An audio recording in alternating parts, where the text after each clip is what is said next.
is you need to have a solid billing strategy. Now, you should not be handling billing with dental sleep medicine in your office unless you are closing a minimum of 7 to 10 cases per month. You will not be able to justify the payroll. There's just too much time where billers spend on the phone, on hold for hours and hours and hours with insurance companies and moving things through that process. It's a big old wooden ship that's really difficult to steer. You want to outsource that to a third party.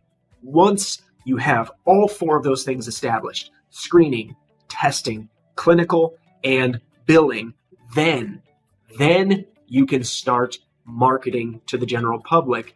And that's when a system like Dental Sleep Profits comes in place. The reason you want to have those 4 things in place is because with a system like ours, you're going to be getting 50 to 80 consultation requests per month. And your staff has to follow up with most of those people. Not every single one of them is going to call the office immediately after requesting a consultation. You're going to have to do some legwork.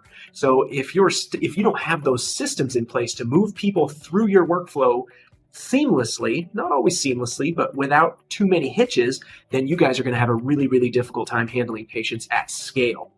So